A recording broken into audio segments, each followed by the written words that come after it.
በተመሳሳይ የምግብ እጥረቱ ተፈናቃዮችን ለተባባሰ የጤና ችግር እየዳረጋቸው መሆኑን በዛሪማ ጤና ጣቢያ የተፈናቃዮች ካምፕ ጊዜያዊ የጤና ማዕከል አስታውቋል። የምግብ እጥረቱንና የመጠለያ ችግሩን ለማስተካከል እየሰራ እንደሆነም የሰሜን ጎንደር ዞን አደጋ መከላከልና ምግብ ዋስትና ተጠሪ ጽሕፈት ቤት ገልጸዋል። አሁንም ዝርዝሩ የተስፋ ሞላ ነው።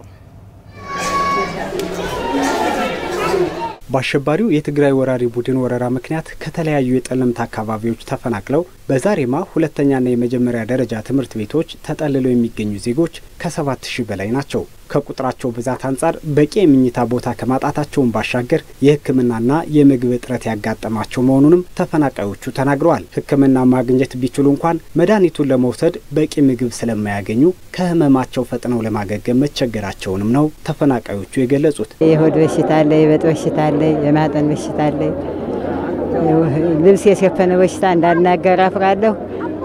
አልሻለ ያለ የማጠን በሽታና የሆድ በሽታ በጥ በኋላ የሚመጣ በሽታ ሕክምና ያገኛሉ አላገኘም።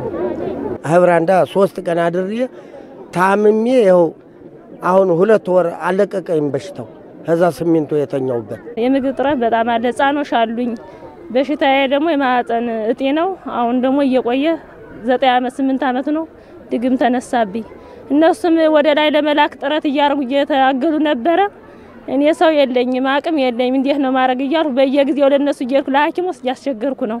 ተፈናቃዮቹ በ45 ቀን 15 ኪሎ ግራም ምግብ ብቻ የሚረዱ ቢሆንም ይህችውን ብትሆን በወቅቱ የማትደርስና በተለይ ለታካሚዎችና ለህፃናት ኑሮ ፈታኝ መሆኑን ተፈናቃዮቹ ተናግረዋል። 15 ኪሎ ጥር 5 ቀን የተቀበልኩ ከዛው ውጭ የለም።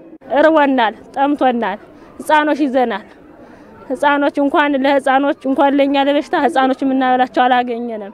በጣም ተቸግረናል። የመጣሽ 15 ኪሎ እንኳን ለህፃን ጭምርት ለኛ ሞር አለቀሽና የዛሪማ ጤና ጣቢያ የጤና ባለሙያ ዳዊት ሞት ባይኖር እንደገለጹትም በመጠለያ ጣቢያው ከጥር ጀምሮ ጊዜያዊ የጤና አገልግሎት መስጫ ማዕከል ቢከፈትም የመድኃኒት እጥረት መኖሩ በቂ የሕክምና አገልግሎት ለመስጠት አልተቻለም። ያለው የምግብ እጥረትም ለህፃናት ለተከታታይና ለረጅም ጊዜ ታካሚዎች ማገገም ፈታኝ መሆኑን የጤና ባለሙያው ጠቅሷል። በተለይ አሁን በህፃናት ላይ የምግብ እጥረት ካለ ከሳምባ ምች ጋር ተያይዞ ከፍተኛ ክብደት ከመቀነስ ጋር በተለይ ደግሞ ይሄን ኢንቫይሮንመንት እንደምታውቁ ከባድ ኢንቫይሮንመንት ነው። ስለዚህ ሙቀት ስላለ ካልበላ ለተለያዩ በሽታዎች ለቲቪ ሊጋለጥ ይችላል፣ ለስኳር፣ ለግፊት፣ ለተለያዩ ነገሮች የሚያጋልጥ ነገሮች አሉ ካለው የራብ አንፃር ማለት ነው። ስለዚህ እነዚህ ነገሮች ከመድኃኒቱ ጋር መድኃኒቱ በራሱ የሚያሳድረው ተጽዕኖ አለ። ስለዚህ ምግብ ካልበሉ መድኃኒቱም የመውሰዱም አቅሙም የማገገም አቅሙም የላቸውም።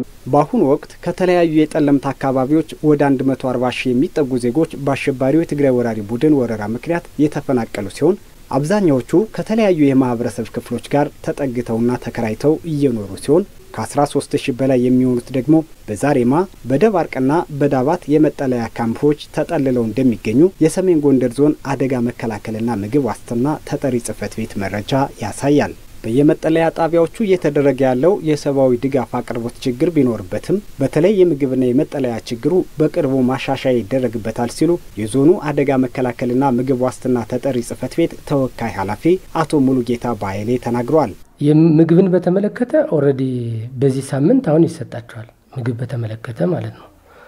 ከዛ ውጭ ያለውን ግን ከጤና ጋርም በተያያዘ አሁን የጎንደር ሆስፒታል ካልሆነ በስተቀር ሌላው ደባርቅ ሆስፒታል ቢመጡ ሕክምና አገልግሎት ያገኛሉ።